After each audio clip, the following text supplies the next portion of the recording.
So let's do a 5 minutes recap, and we will do 2 verses today. Next week also we will do only 2 verses. So please excuse me for going slow for these sessions, because this foundation is pretty much important for understanding the rest of the Gita. So a couple of points. What exactly is the problem we were trying to solve here? Was it a battle of Arjuna? No, right? If it was Arjuna's specific problem, how to win the Mahabharata battle, then the Gita was not useful to us. It would have been definitely useful to Arjuna at that point of time. But in 21st century, it may not be of much use for us. We may read it as a religious book. Maybe some tears will come out of thinking about Krishna's glory. And we may think that this is what happened at that point of time. We can learn some lessons from history. Other than that, it would not have added any value. But the problem Gita is trying to solve, any such books, is trying to solve, whether it is Bible or Quran or Gita, any scriptures, the fundamental problem is we are subjected to sorrow. We are subjected to sorrow. It's very important. It is not that Arjuna had a problem. This has solved his problem. Because if that is the case, Krishna would have conquered the war for him and gave him the throne. That would have solved the issue. What was the problem then? Tomorrow Arjuna may have a health problem. The same issue will pop up. And day after tomorrow, a family issue. This will pop up. So the fundamental problem is everybody is subjected to sorrow. Everybody is at risk. Remember, we talked about risk. Risk means it's a known unknown. We all know that tomorrow, last week I made a bold statement in the Vedanta class. I said, you all might have faced a lot of struggles in your life so far. Thank God, we all managed it. But what is ahead of us certainly would be much more than. Of course, the health is deteriorating. Correct? And you all having teens, and I just joking. There are a lot of problems ahead of us. So, if we are closing eyes to that problem, we are closing our eyes in front of the reality. So, we will have to get that resilience in us. How do we build that? That is what the goal of this teaching. So Krishna said that every situation can be looked at from different levels. Even in the day-to-day worldly problem worldly things can be looked at in 2 different angles. I said one is the absolute angle, reality. The second one is the relative or the empirical reality. I gave a couple of good examples from day-to-day life. Remember? Anybody remember one example? Your experience is not reconciling with the truth. Can you give me one example? Sunset. You all go to Kanyakumari, you all go to beaches to see sunset. What is the experience? Sun is going down the ocean. But what is the reality? The horizon is moving up. And we all know that we know that the earth is flat. That is what our empirical experience is, but we all know that it is not. So that's what it is. So Krishna said that every situation, one view is called empirical view, or the worldly view, or the relative reality view. That means it is my experience, and mind you, you cannot run away from that reality, because that is why we call it as a reality. We didn't say that it doesn't exist. So don't say that I'm Brahman, so I'm not going to pay mortgage. That won't work. If you go and kill somebody, don't say that Atma doesn't have death. Judge will say that, okay, your Atma also don't have jet, you go to the gallows. So, first type of experience is based on the framework you are in. Like we call it as a time-space continuum. That is the scientific definition. You are in time and space. With respect to that time and space, you have an experience. And you cannot run away from that. And that is an experience. But is that the absolute experience? No. There is a higher perspective, which is not subjected to change. Remember, I used a word called Trikala Abaditam Satyam. That which is not subjected to change, that which is not subjected to negation, based upon the conditions of my viewpoint. See, if I go to the outer space, I see the earth as round. So depending upon the framework, which framework I am in, my experience would be different. If it is absolute, it should stay everywhere the same. So from that perspective, we looked at the jiva, the individual. The means, what is jiva? So whenever we define a term in Vedanta and yoga, it cannot be mere abstract. So I spend a lot of time defining what is jiva. Jiva is anything that has life. A jiva has three dimensions, we talked. One is a physical body, which is born at a certain point of time, which is changing throughout the life. Remember, we talked about the regeneration of cells from a scientific perspective. I referred a brilliant article from University of Manchester. One Indian scientist, K.S. Mani, a Tamilian, he has published a lot of research articles on that. Every cell of the human body, 95% of the cells, will regenerate in every 7 years. So, the body is subjected to change, and from a Vedantic model, we said it is subjected to sixfold modification. What are they? Asti, Jayate, Varthade, Viparinamade, Apakshiyate, Pranashyati. Existence, birth, growth, finally a complete turnaround, metamorphosis, then decay, finally death. So that is subjected to only to physical body, we said. And we said there is a hardware component and a software component. When that hardware component ends, the software component can go transmigrates. Remember, I spent a lot of time explaining what is the physical matter and what is the subtle matter.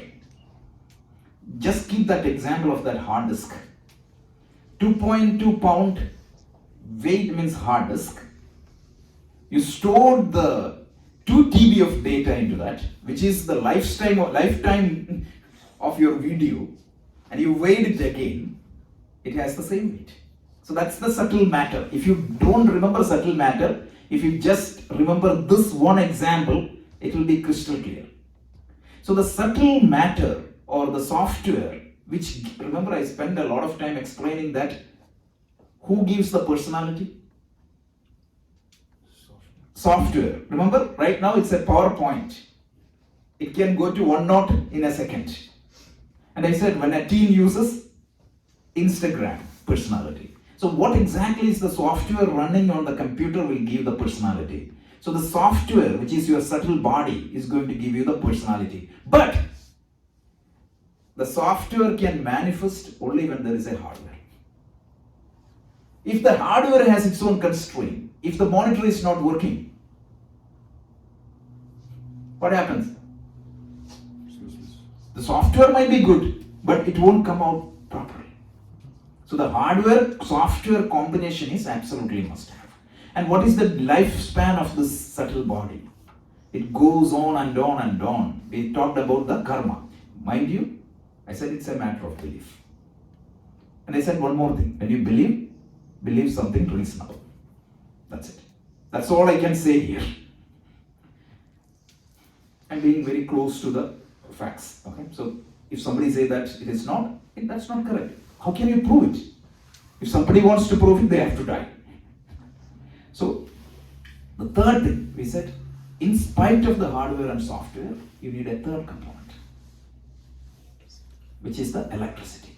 Without the electricity, neither the hardware nor the software cannot function. That is called Atma. The second part is software is called soul or the subtle body. And I made it very clear that it's a loose translation.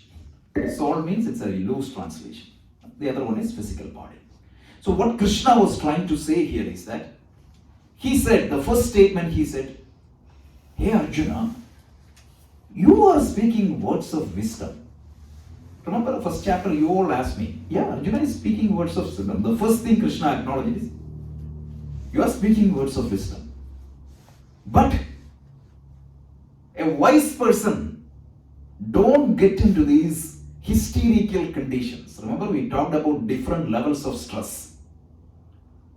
Relaxed state is fantastic. Positive stress is also good. Without that positive stress, most of us will not work. Right? I told you that example. Without a deadline, if you give a work to a software developer, you all know that. Student syndrome, we call it in management. So, olden times, April 14th, you would see a huge queue in the post office. When you get the W2, why you wait for the last moment and look at your kids if they have an assignment? That's why I call it as student syndrome. This is a standard term in management. So, little bit stress is required. Without a deadline, nobody will function. But what happens? If that stress goes beyond certain level, it becomes a problem. Your performance started coming down. And I referred a book for your reference, which explains this one topic in detail, which is a Nobel Prize winning discovery.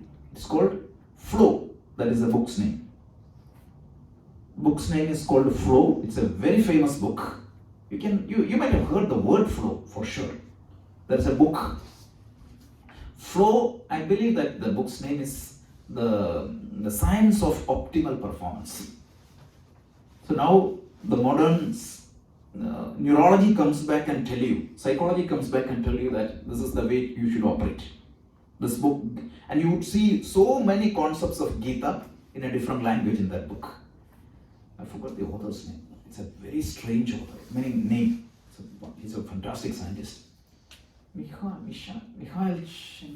And the book I referred in the last week also is talking a lot about this. Learned optimism.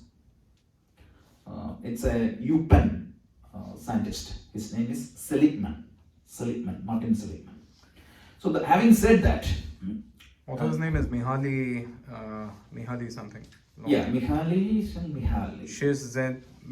Yeah, that's what it's hard to pronounce. Okay, anyway, there's a book. It's a very famous book. So having said that, this is the optimal performance. So you cannot get into that state. So something is wrong. You know theoretically, but it is not internalized. We all advise the other people. Whenever they have a symptom, right? Means the doctor advised you go and do a MRI or a scan. If it is another person, you will advise it's fine. But if it comes to me, it's a different matter. You all know that. A doctor who does surgery for every person, if it is his family, it affects. So, theoretically I know what is there, but I cannot implement it. So Krishna explains that. And he said, one statement of fact he said in verse 11. He said, Gata soon agata sumscha na anushojanti pandita. He didn't say that don't be sorrow. He said anushojanti. Anushojanti means what? Anu, if you add the prefix anu, means it's constantly again and again and again. If a situation comes, you have to be, you'll sad because something happens to somebody. Don't say that you will not be sad. You will cry.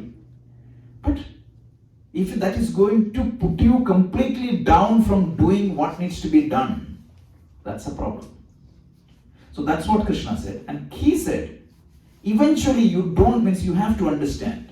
Means whether somebody is dead or alive, no need to go to that state.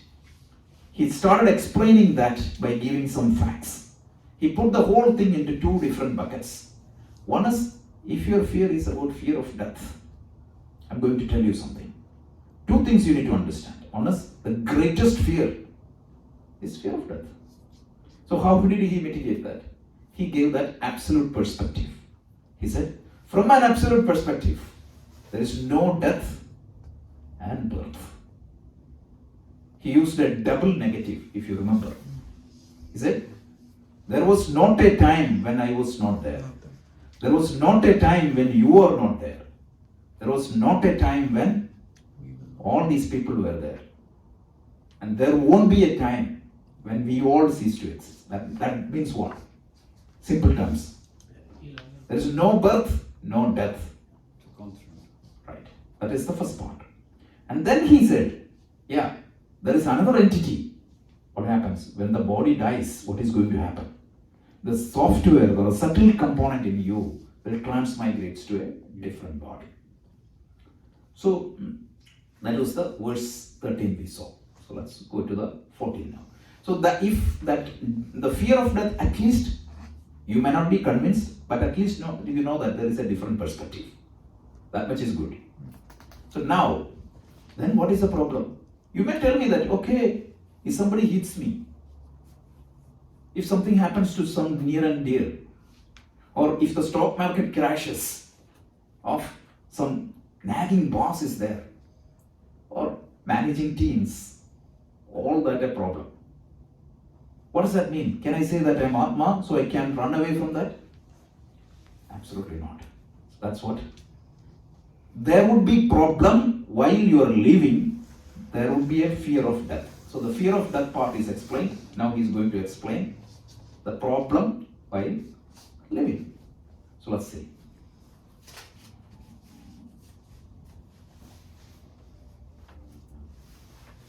Okay. So would you mind chanting one? Just 14.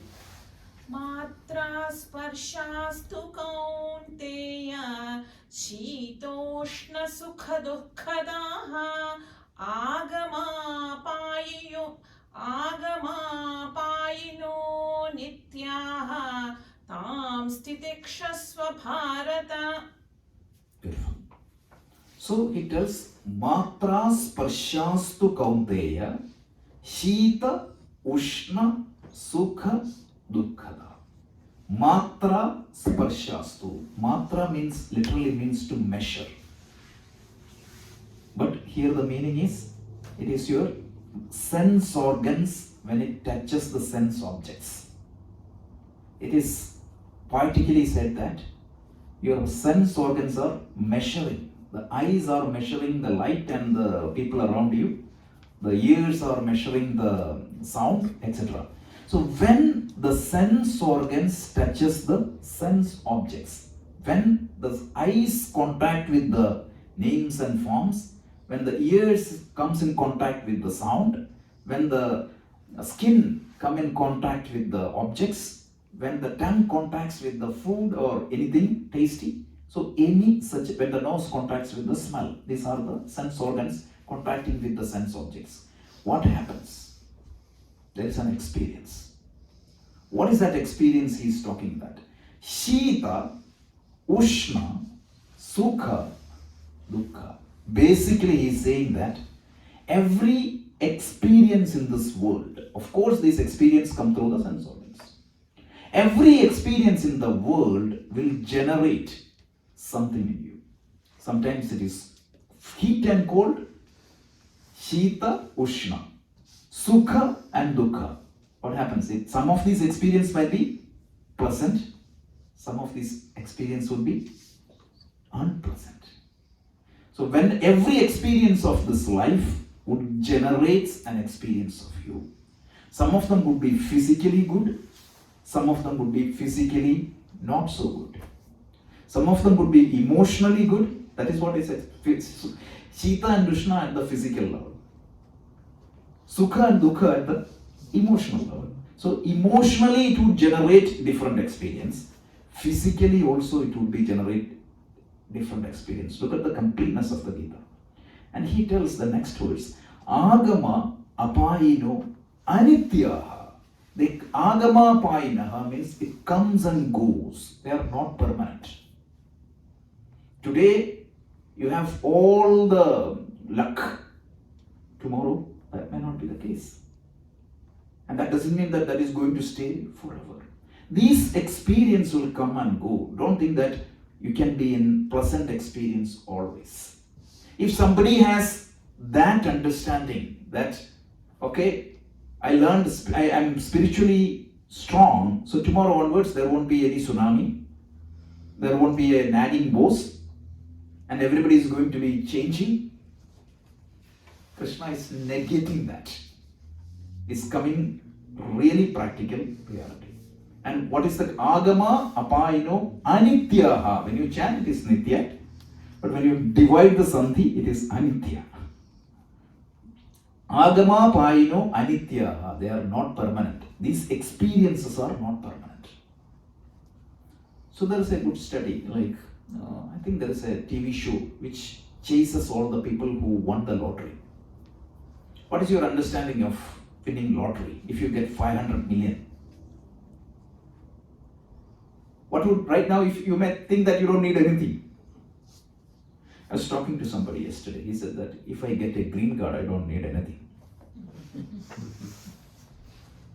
I said, yes, today.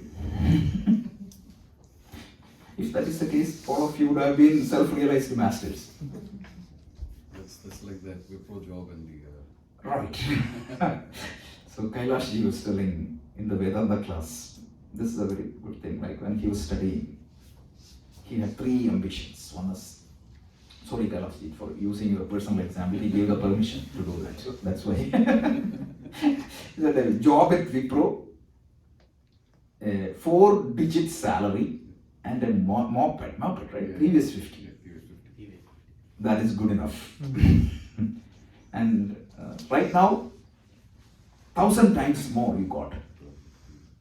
But at that time, we felt more comfortable. So don't think that this experience or your definition of happiness at a future period of time is going to happen. Now I think that if I can get a $10 million, I'll be happy. Something is going to go away, right? Yeah. So Rajesh, is this tendency of the mind to never be satisfied a proper thing? Tendency. See, the thing is, you cannot stay stagnant in life, right? So you have to go ahead. But one is comfort. Second thing is happiness. The belief is that by getting XYZ, I'll be happy. That won't happen. That's what it is. But you'll be more comfortable. And I was joking the other day, right? You can be comfortably unhappy. And you can be uncomfortably happy. So don't think that the possessions are going to make you happy. Definitely the possessions are going to make you comfortable. You have to be very practical, because you cannot say that I don't need AC, I don't need a good car. No, you'll be uncomfortable. But don't think that that is going to make you happy. They say at work, these perks won't make you anybody happy, but the lack of that is going to create a problem. Of course. In PMP material, they talk about this particular fact in detail. And even Abraham Maslow, right, he defined this hierarchy of need. There is a pyramid. Those who study that, they know that. There is a pyramid, means they say that there are certain conditions initially, which is security. Once you get the security, you need a little bit of happiness. And finally, it goes to self-actualization, which is pretty much aligned with what we are talking here. But their self-actualization is slightly different from our self-realization. That's a different matter. But what I'm saying is that the psychology is going exactly in the same direction. Positive psychology, the new branch of psychology which is gaining a lot of momentum nowadays, it is talking about the same thing. So, agama payino anityaha. So Krishna is saying one technique. Tvam titikshasva bharata. So you develop an attitude or a discipline called titiksha. Titiksha means endurance. Have you heard of that? It's not a negative word. So I'm going to explain that a little bit scientifically. So let's see that. So this is what the meaning is. He said that when I say you should not get depressed state, that doesn't mean that tomorrow onwards your life experiences are all going to be good. You have to face challenging situation. You have to have heat and cold and happiness and unhappiness. Know that they are going to come and go. Learn to endure them. Learn to endure them. I would say this is one of the most powerful teaching. This is nothing, means this is the fact of life. So the English translation is also there. This is a poetry, anybody can sing. So the theme of this verse is endure the experience of life. So let's see. I've put a lot of facts. So absolute perspective, we are Atma. We are not subjected to pain. But where are we right now sitting? With a body and a relative field, and you cannot run away from that. So from an empirical perspective, from a transactional perspective, we have a body and mind which is subjected to the nature and the limitations of the body and the mind. So what is the wisdom? If something cannot be changed, accept it. Good old teaching, what cannot be cured? Be endured. That's the point. How? Some people with curse try to pass that through. Is that a positive attitude? Absolutely not. So what cannot be changed? See, the inherent nature of the body and the mind is this. What is the nature of the body? Sixfold modification. So someday, however the medical science advances, how much it can extend your life. One day you have to get ready to leave this body. And what is our expectation? Some people postpone their happiness till they meet all their wish items in the wish list. Is that going to happen? Never. So what is the point we are saying? If we cannot be happy here and now, don't think that tomorrow you'll be happy. Learn to be happy and face the situation positively. This is going to make a lot of difference. I'm going to quote a little bit of science here. Let's go one by one. So it's the commentary. We get some beautiful thoughts on this. Inherent nature of, for example, the inherent nature of fire is what? Heat. The inherent nature of water is what? Wetness. And you're trying to make the life free from all the problems, means you're trying to make the fire free from heat. So please, some religious people have this tendency. They think that some magic wand somebody will put, and tomorrow onwards, all the problems are going to vanish. Look at the life of Rama. Look at the life of Jesus. Look at the life of Prophet Muhammad. Look at the life of Buddha. What made Rama was how he faced the situation. What made Jesus Christ the Christ was how he responded to that situation. It's a brilliant response he gave, right? Oh Lord, forgive them. They do not know what they are doing. That's what made him the Christ. Nothing more, right? That is what that mental attitude.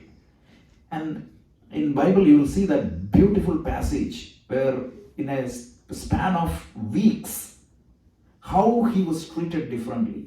One snapshot, everybody was crying hallelujah and saying that the King of Israel is coming, and everybody was welcoming him. 3 weeks later, he was crucified along with 2 thieves. Yeah. But what was his response? He was neither too much elated when he was praised. He was not so down when he was praised. he was able to face, he was able to maintain this equanimity, endure them. So the pleasure and pain are part of life. Learn to accept that, and when there is a pleasure, enjoy it. Some people, especially the previous generation in Kerala, I don't know how other places, they don't let you laugh too much. They say that, okay, then some pain is going to come if you laugh too much. No, not like that. When there is enjoyment, learn to enjoy. When there is a pain, understand that this is a temporary situation. It goes away. Modern medicine has done a lot of research in this particular area. So, anybody, means I told you a book called Mind Over Medicine. Read the chapter, I think the pages between 40 to 70. You will get this lot of stories on this. One doctor told a patient that you have a very rare type of cancer and you won't survive. No, he didn't say you won't survive. He said such cases, 90% of such cases will not survive 6 months. This patient died in 2 months. Then only they realized that the diagnosis was wrong. He didn't have that cancer. He did not. He did not. So many case studies. A certain Chinese people in California, their longevity has very less because there was a popular belief that if your star is certain star, you have an early death.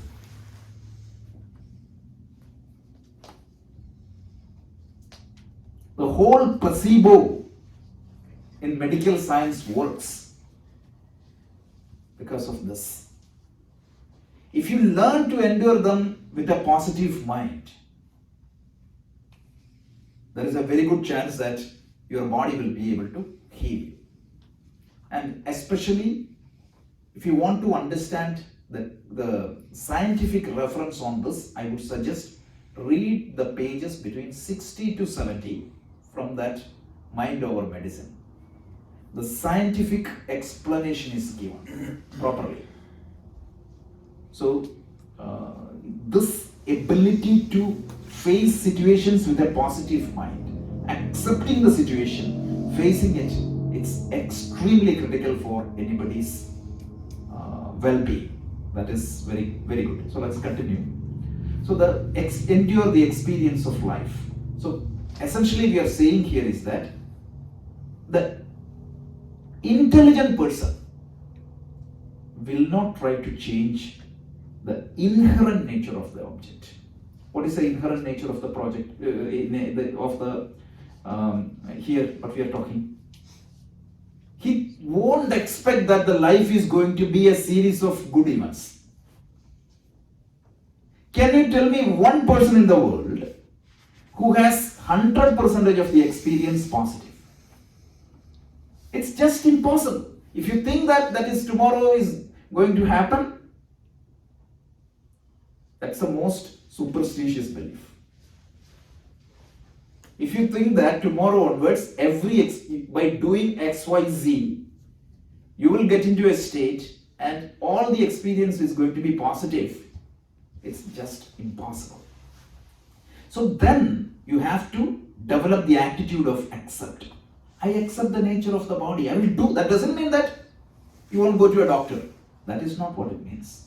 It means you have to, what cannot be cured, you have to accept it. That's what it is. So, there will be cold during the cold winter. Some people, when it is cold, they cry. I'm sure you might have seen such people. Now they will say that, okay, it's cold, cold, cold. And when it is summer, it's hot. Seen such people, right? Anything they complain. Right from food.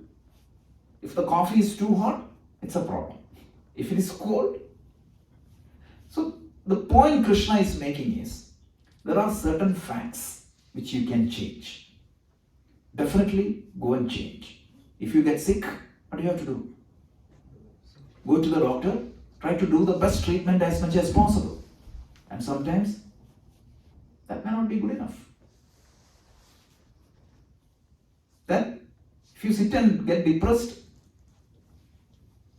whatever remaining days is lost. So Vivekananda made one statement.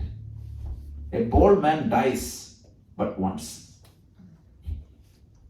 But all of us, how many times we die? Every day we die. Thinking about the child's admission, some people die. Meaning, psychologically I am telling. What could happen to my 401k? Some people die.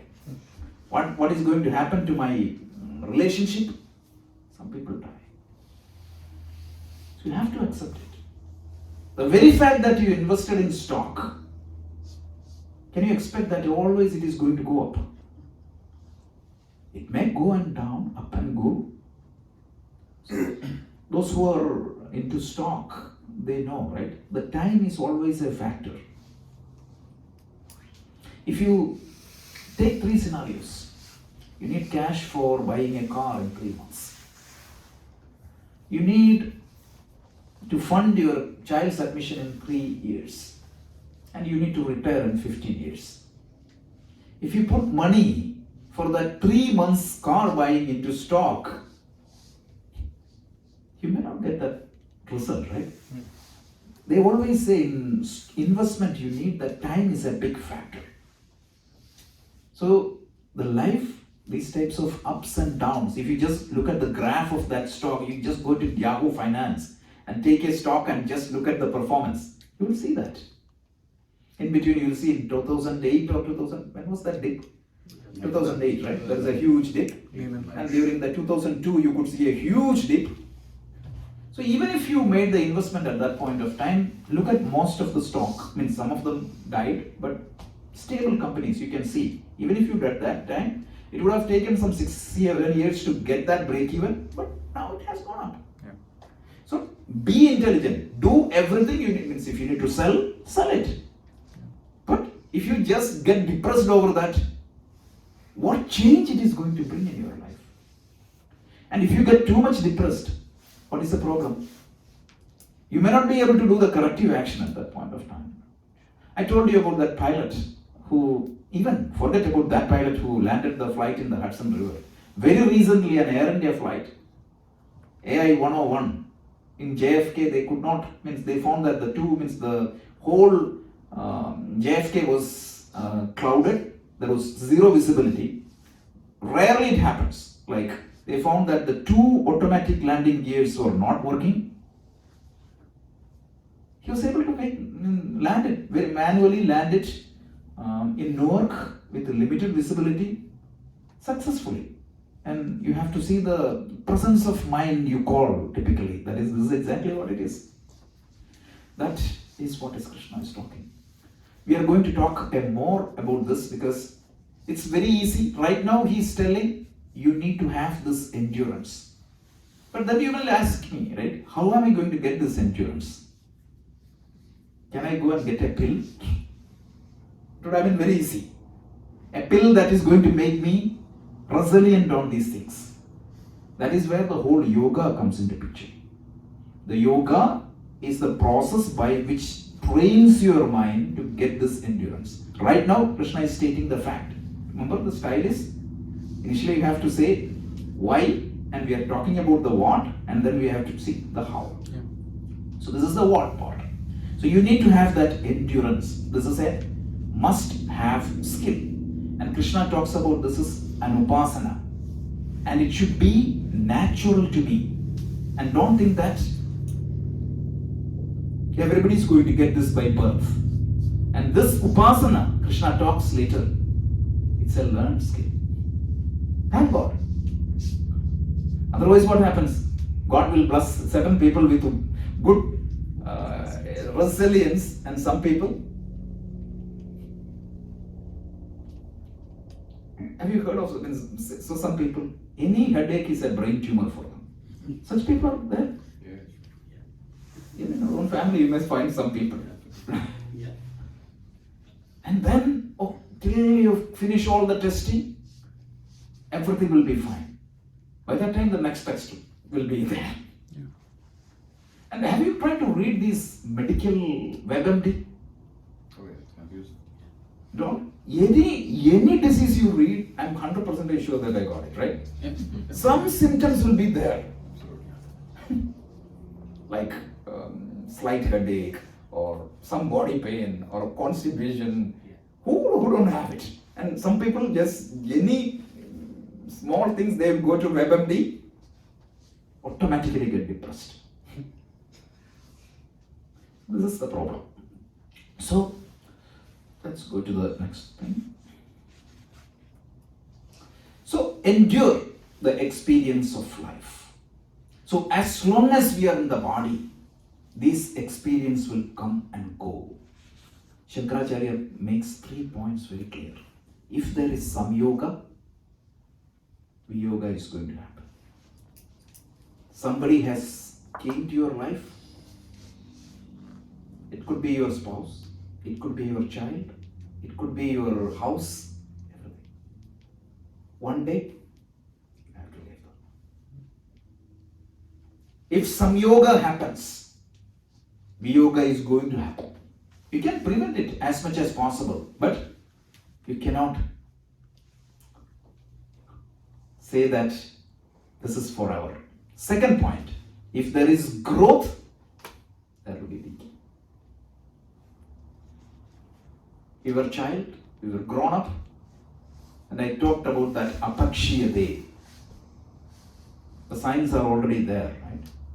Initially, I could read without a glass, and now I need a glass.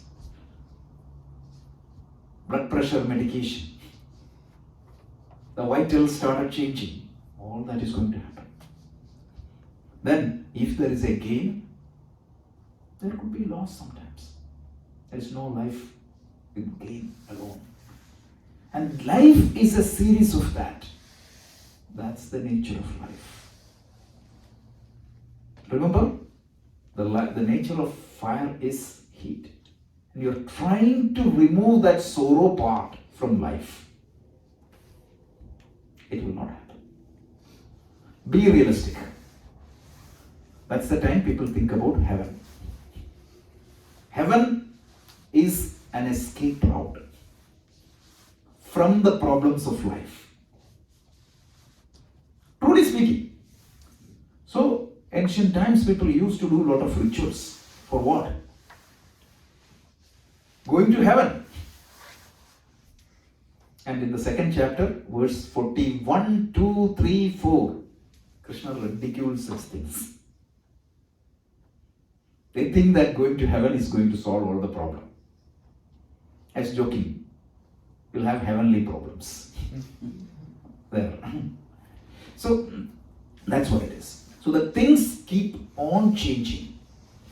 And some of them will be favorable, some of them will be completely non-favorable. Try to adjust as much as possible within your capacity, but face the other things bravely and positively. Physical pain, for example, it is not avoidable sometimes. The body is subjected to pain. Don't think that you won't get pain. You will get pain. Learn to endure that. I'm going to talk about that. So, endure this experience of life. One point Krishna makes it very clear is, this is to say, not to say that you should sit quietly and accept everything passively. Not at all. You will fight till the last moment. You will try to solve as much as possible. Take every situation as it comes, do the best, and then leave it.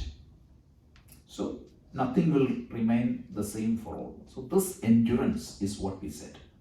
So, this statement, which I highlighted in a different color, just read that sentence. So, having said this finite nature of the changeable objects and situations, correct? It's a statement of fact. Having understood the changing nature of the situations, because today everything is good for me, today I don't have a job, but tomorrow I'll get a job. It is going to happen. Of course, that period is going to be tight, but it is going to be over. And today everything is good to me, that doesn't mean that tomorrow it may not be like that. So having understand that nature, wherein every one of them has a beginning and end, every experience. And no occasion need a wise man need to despair at least of things that they are and they are not. Heat and cold will come, pleasure and pain will come. Face them with courage. This is such an important lesson for life. Most of the people don't even want to accept this. This is, if you accept this is the reality, see, this is normal in life, it makes a huge change in the perspective. Okay, so endure this experience. He who can understand this, he is a wise person. That's what the point is. So, oh,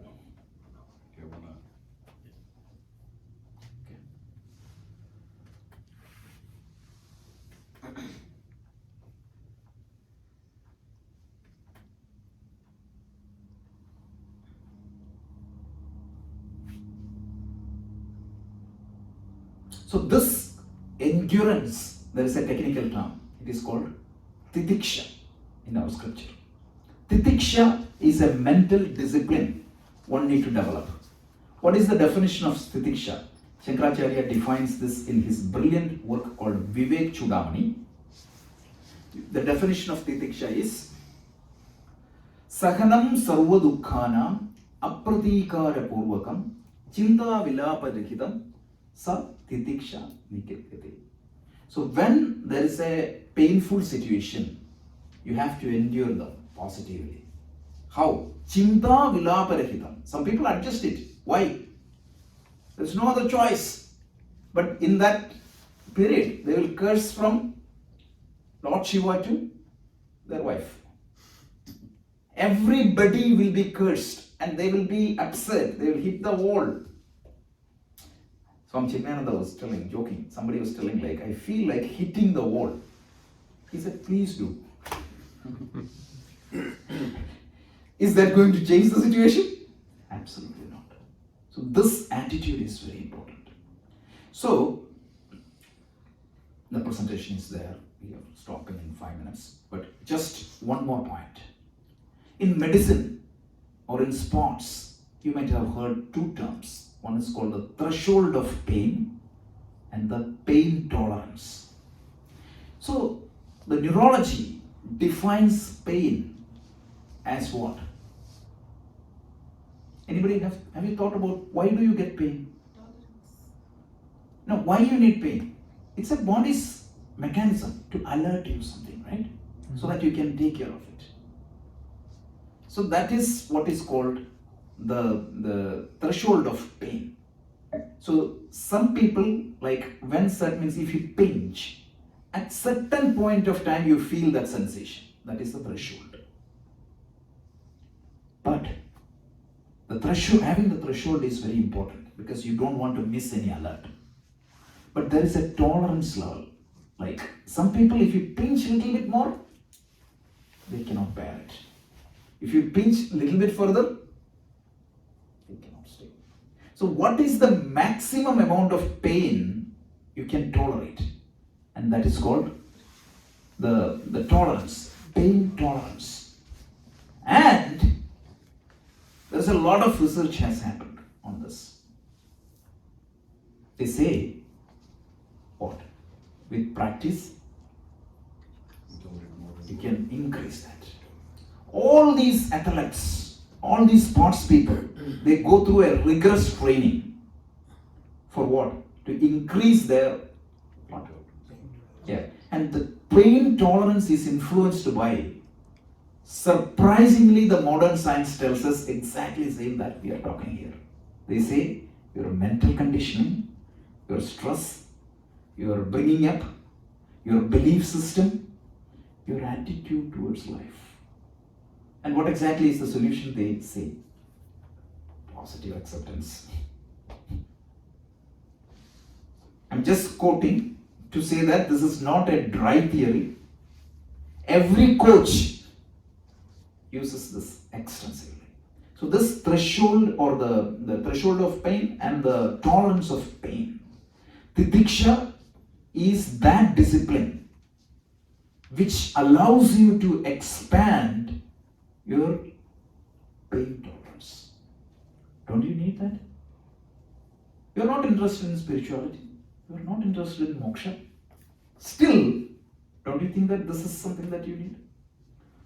They say the difference between two people is what? As a like a crisis manager or a person who can face any situation, the pain tolerance. Pain means not just physical pain, emotional pain also. Some people, when they see a needle, some people get unconscious. And some people, even if they chop their hands, they are strong. So how do you build? Because right now the pain tolerance might be 20. What should be my goal? I should improve it. Who is making any effort in this? So you're going to face a battle, Krishna is saying, without any armor. You're exposing your children to the world without these life skills. Unfortunately, no school is teaching them.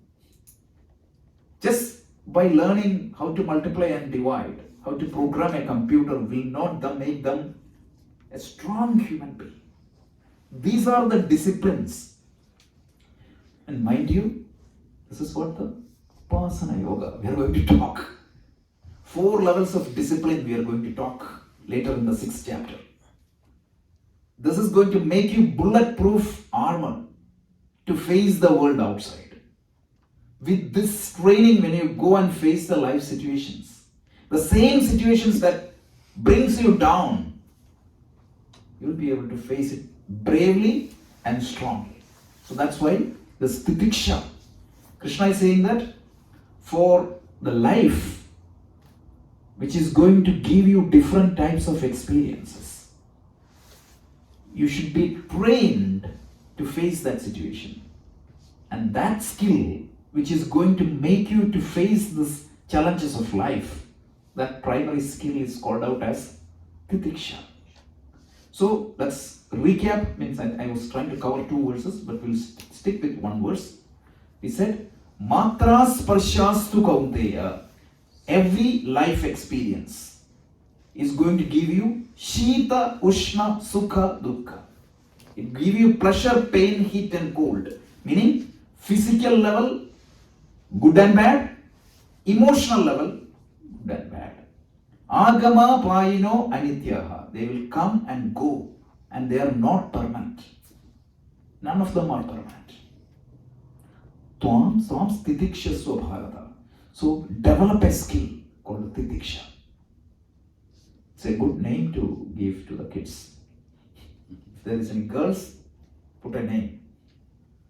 Interestingly, this is the name of my friend and one of the project service director, Dr. Vikrant Singh Thomas' daughter's name is Titiksha. Ideal name.